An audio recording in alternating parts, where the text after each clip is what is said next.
Assalamualaikum warahmatullahi wabarakatuh. Kami dari kelompok 2 mata kuliah Tahsin dan Hifz Quran. Di sini kami akan mempresentasikan perihal tafsir Quran surat Al-Waqiah ayat 76 sampai 90. Untuk pembahasan yang pertama yaitu yang akan disampaikan oleh saudara Anggi. Bismillahirrahmanirrahim. Kita lanjutkan di pembahasan tentang surat Al-Waqiah, yaitu jelaskan cara detailnya itu mengenai surat Al-Waqiah dari ayat 77 sampai 96 ya. Mulai dari asbabun nuzulnya, munasabat ayat, tafsir ayat, referensi ayat, terus ayat dalam kehidupan, terus kandungan ayat tentang jihad dan pandangan ulama terkait surat Al-Waqiah ini. Oke, langsung di surat Al-Waqiah yang dari ayat 77 sampai ayat 82. Bismillahirrahmanirrahim. A'udzubillahi minasyaitonirrajim. Bismillahirrahmanirrahim. Innahu laqur'anun karim fi kitabim maknun la yamassuhu illal mutahharun tanzilu min rabbil alim. Apa bihadzal hadithi antum mudhinun wa taj'aluna rizqakum antum tukadzibun. Yang artinya itu sesungguhnya ia benar-benar Al-Quran yang sangat mulia. Dalam kitab yang terpilih tidak ada yang menyentuhnya kecuali para hamba Allah yang disucikan. Al-Quran diturunkan dari Tuhan seluruh alam. Apakah kamu menganggap remeh berita ini? Apa itu berita ini? Itu adalah Al-Quran. Dan kamu menjadikan rizki yang kamu terima dari Allah justru untuk mendustakan Al-Quran. Asbabul nuzul dari surat ini yaitu Muslim. Seorang Muslim meriwayatkan dari Abbas bin Abdul Azim dan An-Nadhr bin Muhammad diriwayatkan bahwa Nabi Muhammad telah bersabda, keluar dalam suatu bepergian. Kemudian mereka singgah di suatu tempat. Mereka dilanda kehausan sementara tidak mempunyai air. Mereka menceritakan hal itu kepada Nabi sallallahu alaihi wasallam. Beliau bersabda, tahukah kamu jika aku berdoa untukmu, lalu kamu mendapatkan air, itu turunnya hujan, yang dengan makna turunnya hujan, bisa jadi kamu akan berkata, hujan turun pada kami karena jenis bintang begini dan begini dan begini dan atau begitu. Mereka berkata begitu. Wahai Rasul, ini sudah bukan lagi masa bintang begini dan begitu. Maka Rasulullah SAW sholat 2 rakaat.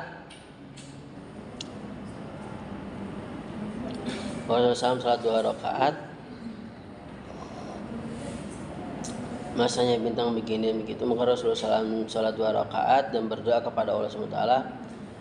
Angin mulai berhembus dan awan pun mulai datang bergerak arakan hingga hujan turun pada mereka. Lembah-lembah diairi dan sungai-sungai penuh dengan air. Kemudian Rasulullah berjalan. Berarti seorang yang mengambil air dan semacam timba dari kulit. Dia berkata, hujan turun pada kami karena bintang begini. Dia tidak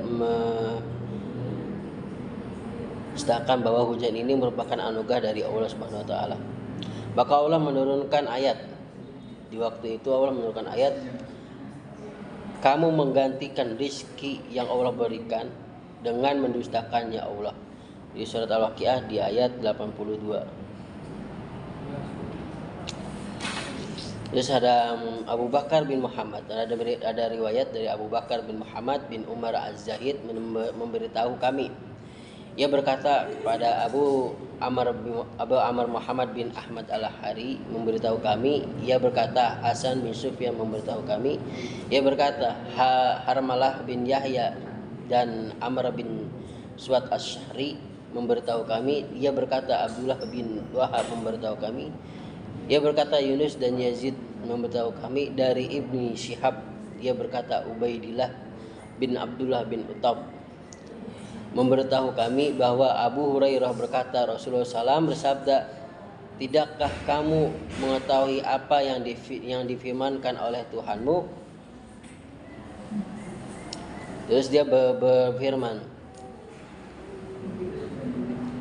tidaklah aku memberi suatu nikmat pada hambaku, melainkan sebagian di antara manusia ada yang menjadi kufur sebab nikmatku itu. Mereka berkata, karena bintang begini dan begitu, atau karena bintang begini dan begini. Diriwayatkan oleh Imam Muslim dan Harmalah dan Amr bin Suad. Terus dan demikian dapat disimpulkan bahwa Quran surat Al-Waqiah ayat 77 tidak terkait dengan peristiwa khusus, melainkan turun sebagai penegasan tentang keagungan dan kemuliaan Al-Quran. Menghadapi penolakan orang-orang kafir pada zamannya Nabi Muhammad SAW, pada masa Rasulullah, kaum musyrikin menganggap hujan turun bertepatan dari rasis bintang tertentu, bukan karena karunia dari Allah Subhanahu wa taala. Mereka mengingkari hujan itu sebagai rahmat yang Allah turun kepada manusia. Terkata hal itu ayat ini turunkan. Dari hadis meriwayatkan an ibni Abbas qala mutiran nasu ala ahdin nabiy sallallahu alaihi wasallam. Faqala an-nabi sallallahu alaihi wasallam asbaha minan nasi syakirun wa minhu kafirun. Qalu hadi rahmatullah wa qala ba'duhum laqad sadaqunu kada wa kada. Qala fa nazalat hadhihi al-ayah fala uqsimu mawaqi'in nujum hatta balagha riwayatihi wa taj'aluna rizqakum annakum tukadzibun. Ini hadis dari diriwayatkan oleh an Ibnu Abbas dari Rasulullah SAW, dengan arti Ibnu Abbas berkata,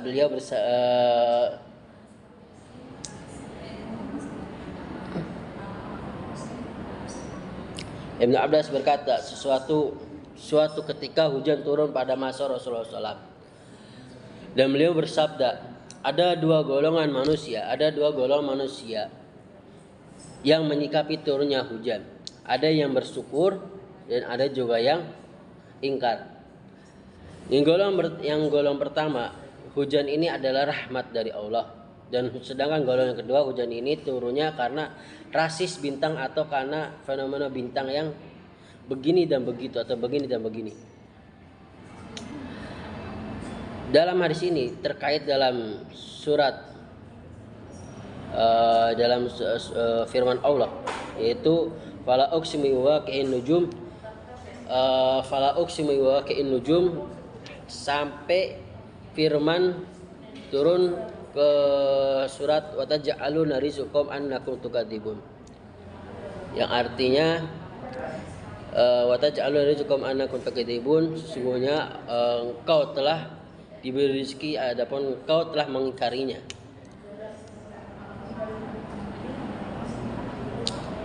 Nah, terus kita lanjut ke kita telah menjelaskan tentang asbabun nuzulnya surat Al-Waqiah dari ayat 77 sampai ayat 8. Terus kita lanjut ke munasabat ayat. Terdapat hubungan makna yang sangat kuat. Yang pertama, ayat 77 dan 78 menjelaskan kemuliaan Al-Quran dan kedudukan di Lauhil Mahfuz. Apa itu Lauhil Mahfuz? Yaitu kitab maknun, kitab yang telah tertulis di Ars. Dan kedua, ayat 79 menegaskan kesuciannya hanya disentuh oleh makhluk yang disucikan. Itu ditafsiri mayoritas ulama sebagai malaikat. Terus ayat 80 menegaskan bahwa Al-Quran adalah wahyu dari Allah. Terus yang keempat, ayat 81 sampai ayat 82 yaitu teguran kepada orang kafir yang meremehkan dan mendustakan Al-Quran.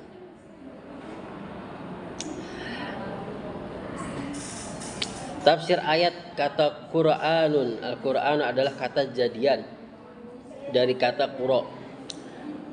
Huruf alif dan nun pada akhirnya kata tersebut menunjukkan makna kesempurnaan Al-Quran adalah dari segi kandungan atau susunan kalimat. Tapi juga antara lain karena bacaan itulah satu-satunya bacaan yang dibaca oleh ratusan juta orang secara tulus walau mereka tidak mengerti artinya. Yang lebih unik lagi bahwa dalam musabaqah atau perlombaan membaca yang sering kali meraih kemenangan justru mereka yang bahas ibunya bukan bahasa Al-Qur'annya. Kata Karim digunakan untuk menggambarkan terpenuhi segala yang terpuji sesuai objek yang disifati.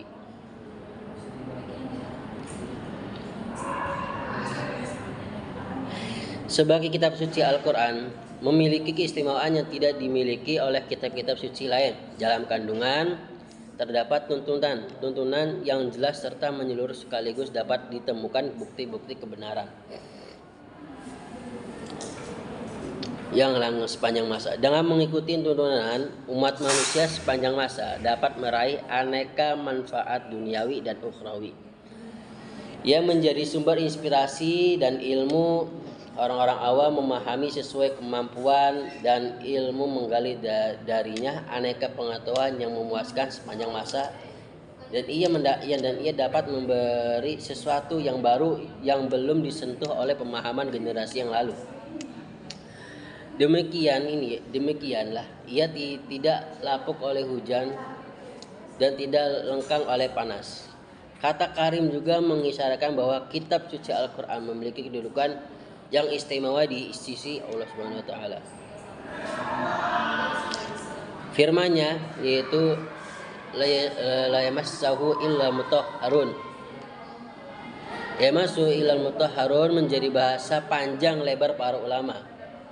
Kenapa? Antara lain apa yang dimaksud yang dengan yamassu dan kemana pengganti nama pada kalimat tersebut atau tertuju dan siapa pula yang dimaksud dengan al-mutahharun. Mayoritas ulama memahami pengganti nama tersebut terujuk kepada Al-Quran yang dinyatakan terdapat di kitab yang terpelihara itu dan itu dapat atas dasar manusia tidak dibayangkan maupun mencapai Lauhul Mahfuz itu.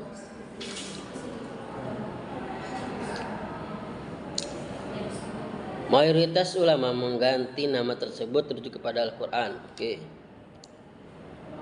Menduga bahwa Al-Quran adalah karya jin atau dukun yang dibisikkan oleh setan. Tidak, ia berada di suatu tempat yang sangat terpelihara, tidak dapat dijangkau oleh makhluk-makhluk kotor. Ia diturunkan oleh Rabbul Alamin, yaitu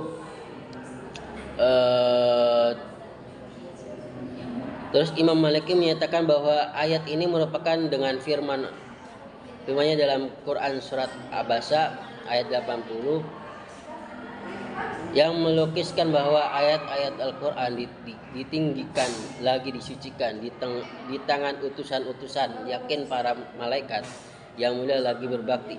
Ada lagi yang memahami pengganti kata tersebut tertuju kepada Al-Quran, yakni yang berbentuk mushaf atau kitab suci.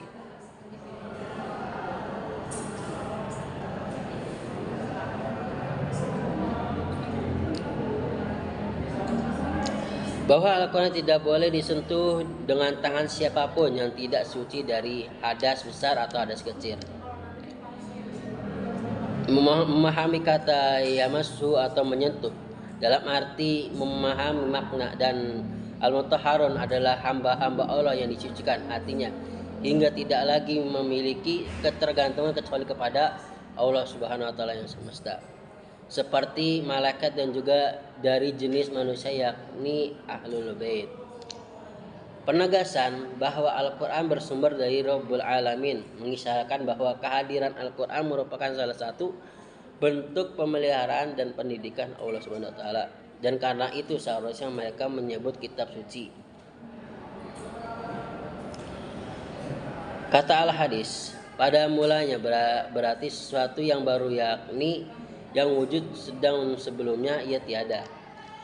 Kata digunakan juga dalam arti maupun ketika menerima wahyu Al-Quran dinamai hadis baca antara lain Quran surat At-Tur ayat 34. Ulama berbeda pendapat tentang maksud kata di atas pada ayat ini. Ada yang memahami dalam arti ucapan atau firman Allah, yakni Al-Quran.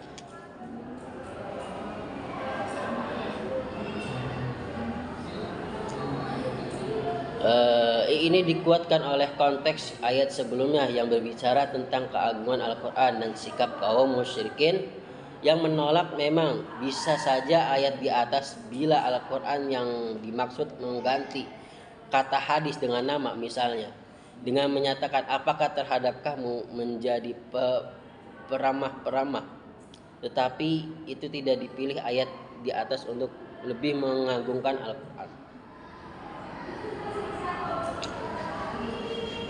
Dengan memberi julukan hadis yang mengisyaratkan bahwa ia turun dari saat ke saat dan bahwa kandungannya tidak pernah ketinggalan dan selalu mampu diberikan makna-makna baru. Ada juga ulama memahami kata hadis di atas dalam arti ucapan kaum musyrikin yang sering kali mengingkari keniscayaan kiamat dan telah dibantah oleh Al-Quran. Seakan-akan ayat di atas menyatakan apakah kamu meremehkan uraian tentang keniscayaan kiamat. Pendapat yang dikemukakan oleh Ar-Razi ini tidak dapat banyak dukungan.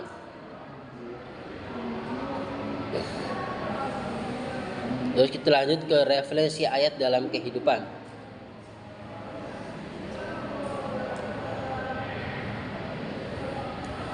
Quran surat Al-Waqiah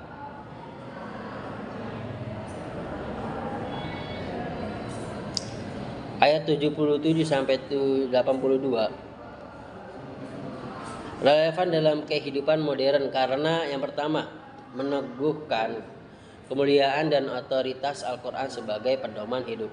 Yang kedua, agar tidak meremehkan ajaran agama.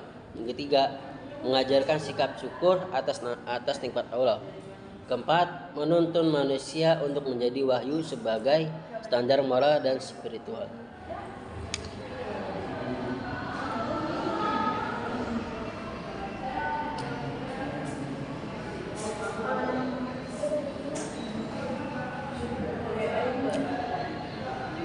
Terus kandungan ayat-ayat tentang jihad.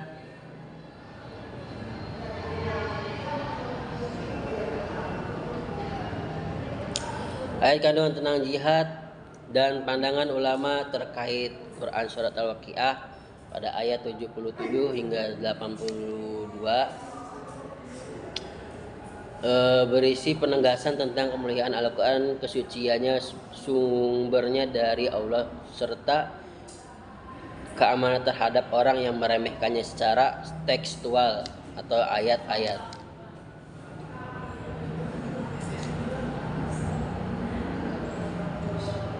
Dari Quran surat Al-Waqiah ayat 77 sampai 82 dapat ditarik beberapa bentuk jihad kontekstual. Yang pertama, jihad ilmiah, yaitu mempelajari, mengerjakan dan menyebarkan pemahaman Al-Quran. Kedua, jihad moral, itu menjaga integritas dan tidak meremehkan ajaran agama. Terus ketiga, jihad spiritual, itu membersihkan hati agar layak berinteraksi dengan wahyu. Jihad sosial, membela nilai-nilai kebenaran dalam kehidupan masyarakat.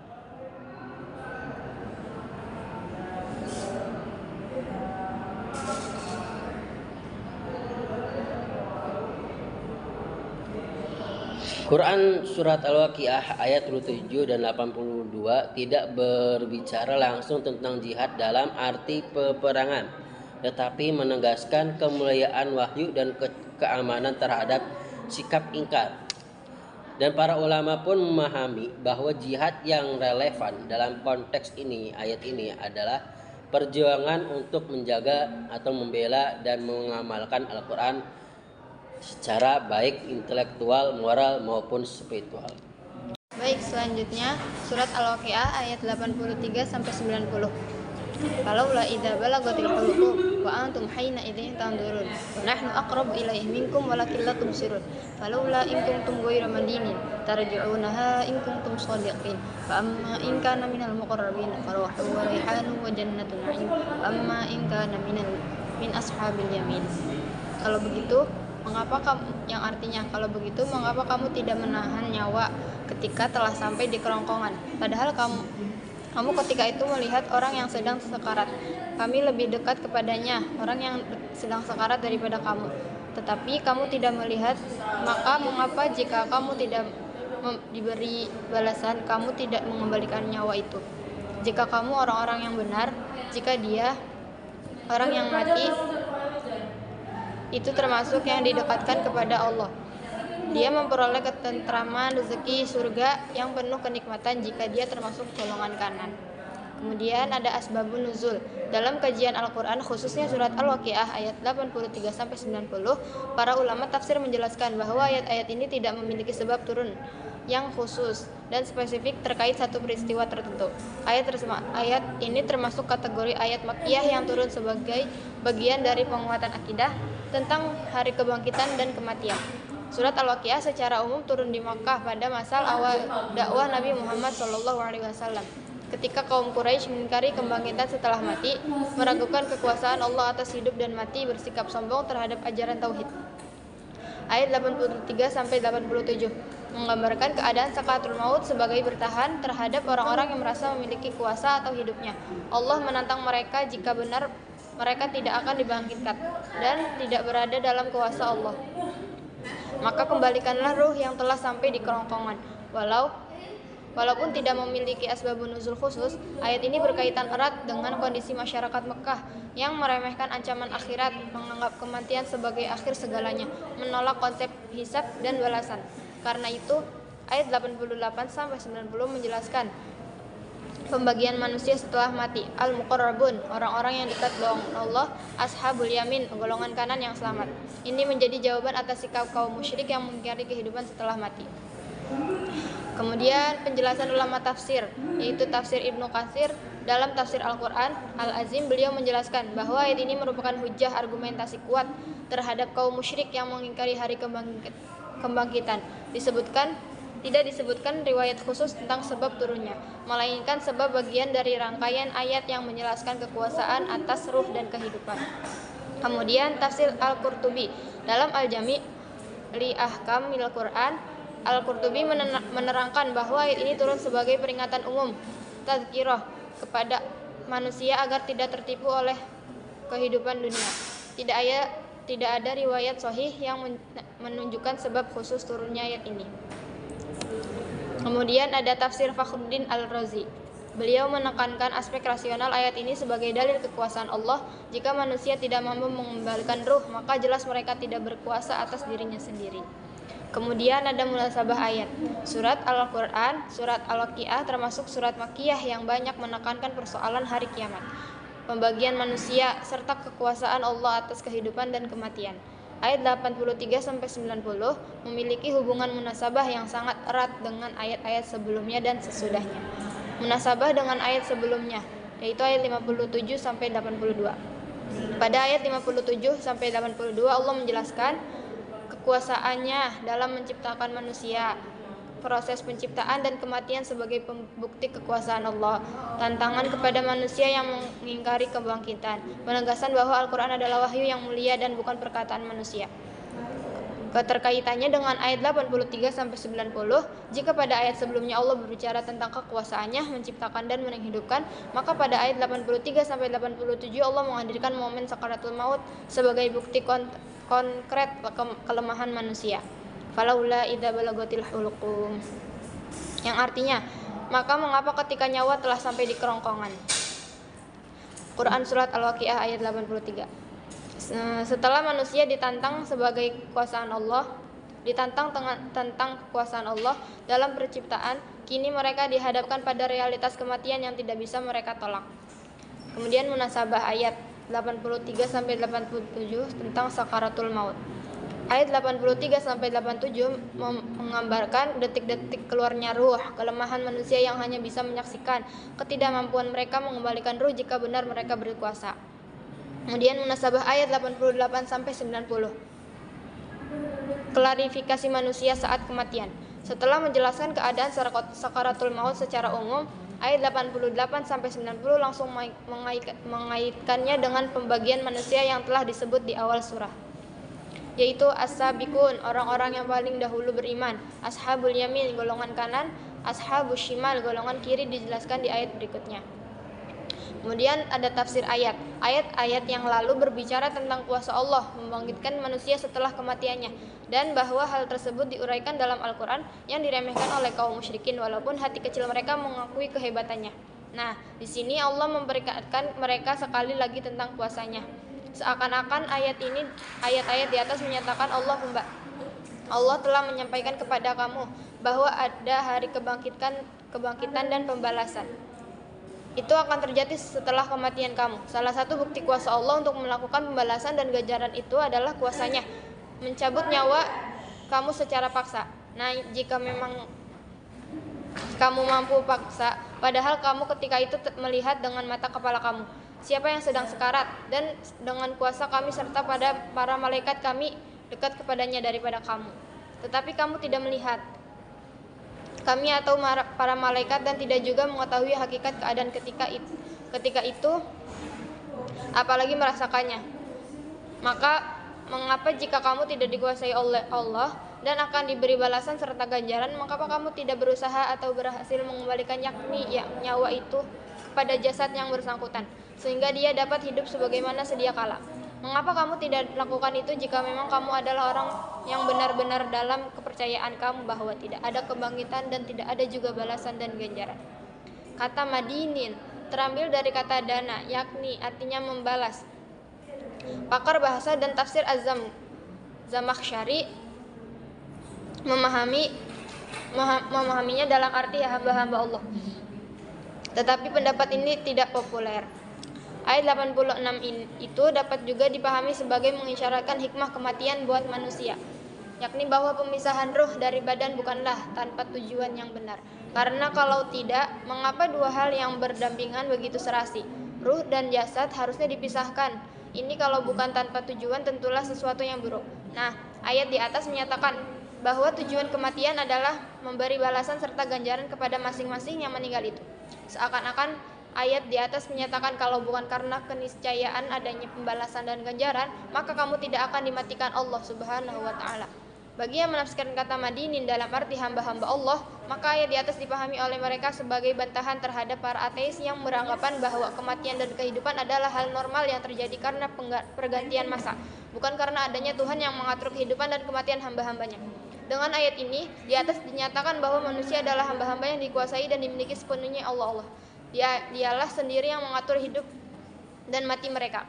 Ayat 86 di atas menggunakan juga kata falaula yang berfungsi menguatkan kata serupa pada ayat 83. Karena itu ayat-ayat di atas kebagian menyatakan maka mengapa saat nyawa telah sampai ke kerongkongan kamu tidak mengembalikannya ke keadaan dan ke tempatnya semula, jika memang kamu tidak akan diberi balasan oleh Allah Subhanahu wa taala. Atau jika memang kamu bukan hamba-hambanya yang tidak berdaya, bukankah ketika itu kamu terlihat dan kami pun akan di dekat kamu walau kamu tidak melihat kami. Ayat lalu menegaskan kuasa Allah, memastikan sekaligus menyatakan keniscayaan pembalasan yang tidak dapat diletakkan manusia. Ayat-ayat berikut mengurai sekilas tentang pembalasan dan ganjaran itu dengan menunjuk ketiga golongan manusia yang disebut pada awal surat. Ayat ke-7. Di sini Allah menyatakan bahwa adapun jika dia orang yang mati itu termasuk orang yang didekatkan kepada Allah, yakni as-sabiqun, maka dia memperoleh kenyamanan dan ketentraman dari segalanya kegelisahan, penyakit dan yang mengeruh perasaan, dan juga rezeki yakni rahmat yang melimpah dan memuaskan. Atau penyambutan dengan kembang-kembang yang beraroma harum serta surga kenikmatan ukhrawi yang tidak tertuliskan atau terampung oleh kata-kata. Dan adapun jika dia yang mati itu termasuk golongan kanan, yakni ashabul aimanah yang kedudukannya relatif lebih rendah dari golongan yang lalu, maka keselamatan dan kesejahteraan serta penghormatan bagimu secara khusus dari rekan-rekanmu ashabul yamin, dan dengan demikian engkau tidak memperoleh kecuali keharmonisan hubungan dengan mereka. Rujuklah kembali makna kata salam pada ayat 26 yang lalu. Kata ruh, ada juga yang bacanya ruhun. Rauh bacaan pertama dengan fathah semakna dengan istirahat yang mengacu kepada ketenangan lahir dan ketentraman batin. Sedangkan yang kedua dengan dhammah bermakna rahmat. Kata ini juga bermakna kehidupan yang mereka itu memperoleh kehidupan abadi, karena siapa yang memperoleh rahmat Allah, dialah yang hidup abadi. Sedang yang dimurkainya tidak mati sehingga beristirahat dan tidak juga hidup dengan kehidupan yang berkualitas. Kata raihanun, ada yang memahaminya dalam arti rezeki.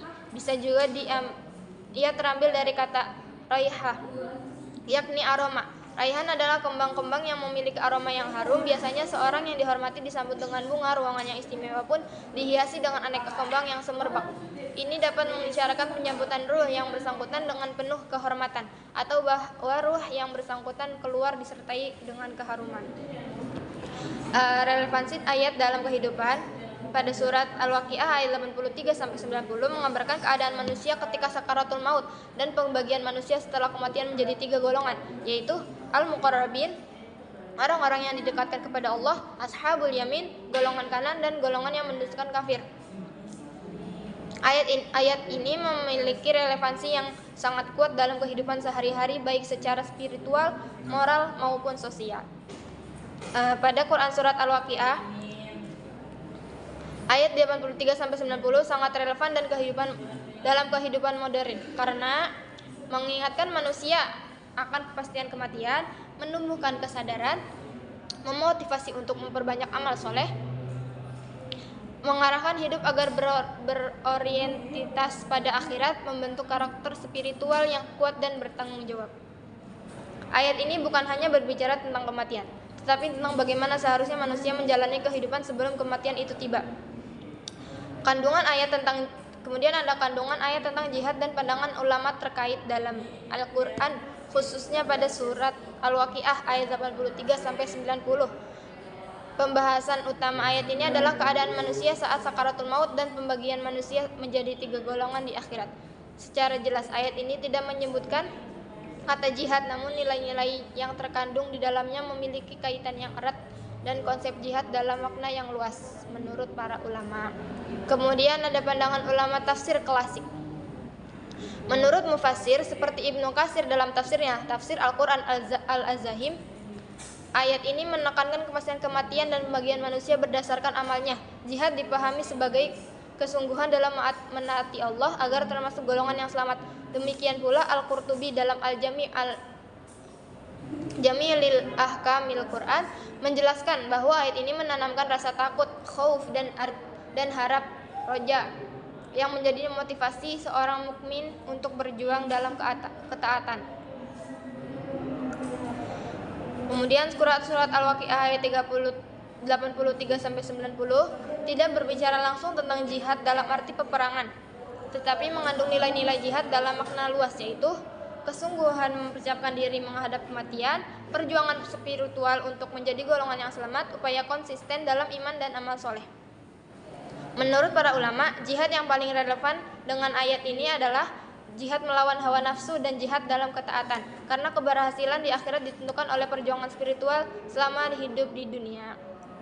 Dilanjut yaitu surat Al-Waqiah ayat 91-96 yang berbunyi fasalamul laka min ashabil yamin wa amma in kana minal mukadzibin ad-dallin fanuzulun min hamim wa tasfiyatu jahim inna hadza lahu haqqul yaqin fasabbih bismi rabbikal azim, yang artinya salam bagimu dari sahabatmu golongan kanan jika dia termasuk golongan para pendusta lagi sesat, jamuannya berupa air mendidih dan dibakar oleh neraka jahim. Sesungguhnya ini benar-benar merupakan hakul yakin, maka bertasbihlah dengan menyebut nama Tuhanmu yang Maha Agung. Asbabun nuzul dari Quran surat Al-Waqiah ayat 91 sampai 96 berdasarkan penjelasan para mufassir seperti Ibnu Katsir, Al-Wahidi dan Asyuti, tidak terdapat riwayat sahih yang menyebutkan sebab turun asbabun nuzul secara khusus untuk ayat tersebut. Artinya ayat-ayat ini tuh turun bukan karena satu peristiwa tertentu, melainkan sebagai bagian dari rangkaian penjelasan umum tentang keadaan manusia saat sakaratul maut dan pembagian golongan di akhirat.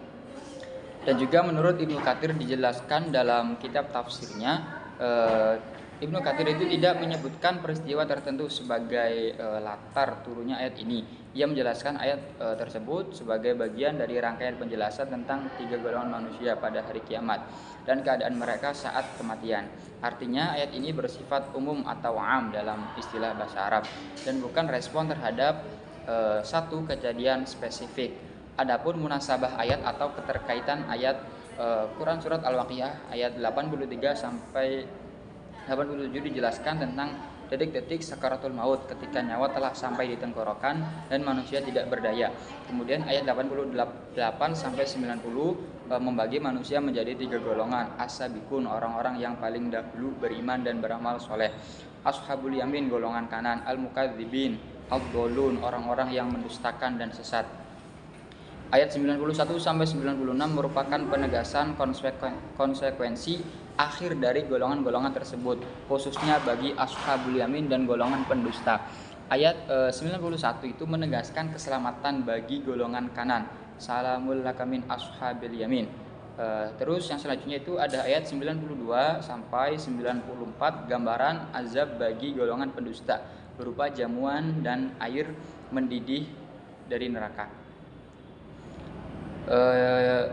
Selanjutnya ayat 95 penegasan bahwa semua itu adalah hakul yakin, kebenaran yang hak atau kebenaran yang pasti. Adapun ayat terakhir ayat 96 yaitu perintah bertasbih perintah bertasbih sebagai respon atau timbal balik atas kebenaran tersebut. Terus ada tafsir ayat. Al-Biqai memahami ayat 91 yang melukiskan ganjaran ashabul yamin sebagai gambaran puncak keselamatan dan manifestasi dari kedamaian yang mereka peroleh dan tidak dapat dilukiskan. Ini menurutnya karena kata min ashab al-yamin mengandung makna kekaguman dan ketakjuban. Huruf lam pada kata laka, demikian juga min mengandung juga penekanan dan mubalaghah. Sehingga makna ayat tersebut menurutnya adalah adapun ashabul yamin maka sesungguhnya mengherankanmu, padahal engkau wahai Nabi Muhammad SAW adalah manusia yang paling tahu segala yang ajaib dan menakjubkan, karena sungguh menakjubkanmu dalam keselamatan dan kedamaian mereka, dalam keterlindungan, kekuasaan, kemuliaan dan ketinggian derajat mereka. Itu semua dianugerahkan kepada mereka karena engkau agar bertambah kemuliaanmu karena mereka mengikuti ajaran agamamu. Sayyid Qutb mengomentari ayat 90 dan 91 dengan menyatakan bahwa terhadap ashab yamin, ayat di atas mengarahkan pembicaraan dengan menyampaikan salam saudara-saudaranya dari kelompok ashab al-yamin. Alangkah indahnya salam itu, alangkah senangnya ia yang tergolong ashab yamin. Ia menerima salam itu dari saudara-saudaranya kelompok ashab al-yamin pada saat nyawanya telah sampai di tenggorokan. Ketika itu akan tenang jiwanya dan ia akan merasakan kegembiraan karena sebentar lagi ia akan berada dalam kelompok ashab al-yamin. Demikian lebih kurang Sayyid Qutb mengutarakan hal tersebut. Yang penafsirannya itu mengesankan bahwa ucapan salam itu diterima oleh yang akan mati pada saat ruhnya akan berpisah dengan badannya. Ayat di atas mendahulukan kata al-mukadzibin atas kata ad-dhalin. Berbeda dengan ayat 51 yang lalu ini agaknya karena ayat 51 itu dikemukakan dalam konteks peringatan agar mereka memperbaiki diri dan sadar dari kesesatannya. Sedangkan ayat di atas dikemukakan dalam konteks siksa di hari kemudian di mana tidak bermanfaat lagi kesadaran, dan karena itu didahulukan keterangan tentang sebab siksa tersebut, yakni pengingkaran terhadap kebenaran. Demikian lebih kurang Kesan Tahir Ibnu Ashur. Kata al-yakin adalah pembenaran hati yang sangat mantap terhadap sesuatu sehingga tidak ada lagi sedikit kerancuan pun yang menyertainya setelah sebelumnya kerancuan itu pernah dirasakan. Relevansasi atau hubungan ayat dalam kehidupan kita sehari-hari. Ayat 91 sampai 96 dalam surat Al-Waqiah menjelaskan tentang keadaan manusia saat menghadapi kematian, khususnya golongan ashabul yamin, golongan kanan, serta penegasan tentang kebenaran Al-Qur'an dan perintah untuk bertasbih kepada Allah. Surat Al-Waqiah ayat 91 sampai 96 memiliki relevansi yang sangat kuat dalam kehidupan, yaitu yang pertama menumbuhkan kesadaran akan akhirat, yang kedua mendorong perbaikan akhlak dan amal, yang ketiga menguatkan keyakinan terhadap kebenaran wahyu, yang keempat membiasakan zikir sebagai fondasi ketenangan jiwa. Kandungan ayat tentang jihad dan pandangan ulama terkait ayat 91 sampai 96 menjelaskan keadaan manusia saat mengalami sakaratul maut dan balasan akhir bagi tiga golongan, ashabul yamin, al-mukadzibin dan juga ad-dhalin, serta penegasan bahwa semua itu adalah hakul yakin, kebenaran yang hak atau kebenaran yang pasti. Ayat ditutup dengan perintah untuk bertasbih kepada Allah yang Maha Agung. Secara tekstual, ayat 91 sampai 96 tidak memuat perintah jihad secara langsung dalam arti perang qital. Fokus ayat adalah gambaran balasan akhirat, penegasan kebenaran wahyu, perintah tasbih atau zikir. Namun secara maknawi implisit ayat ini mengandung nilai-nilai jihad dalam arti yang lebih luas. Dari ayat 91 sampai 96 dapat diambil pemahaman bahwa jihad yang ditekankan adalah yang pertama, jihad akidah, menjaga keyakinan dari penyimpangan, jihad moral melawan kebohongan dan kemaksiatan, jihad spiritual memperbanyak zikir dan tasbih, jihad introspektif mempersiapkan diri menghadapi kematian. Dalam konteks sekarang jihad lebih relevan dimaknai sebagai perjuangan memperbaiki diri, memperjuangkan kebenaran dengan hikmah dan menjaga integritas moral. Surat Al-Waqiah ayat 91 sampai 96 tidak memuat perintah jihad perang secara eksplisit, tetapi mengandung nilai-nilai jihad dalam arti luas, yaitu perjuangan mempertahankan iman, melawan kesesatan serta memperkuat hubungan spiritual dengan Allah Subhanahu wa taala. Jadi kesimpulan dari pembahasan kami yaitu berdasarkan pembahasan mengenai tafsir surat Al-Waqiah ayat 77 sampai 96 dapat disimpulkan bahwa ayat-ayat ini menegaskan kemuliaan dan kebenaran Al-Qur'an sebagai wahyu Allah yang tersimpan dalam Lauhul Mahfuz serta hanya dapat disentuh oleh hamba-hamba yang disucikan. Mungkin itu penjelasan dari kelompok kami, kurang lebihnya kami mohon maaf. Wallahul muwaffiq ila aqwamit thoriq. Wassalamualaikum warahmatullahi wabarakatuh.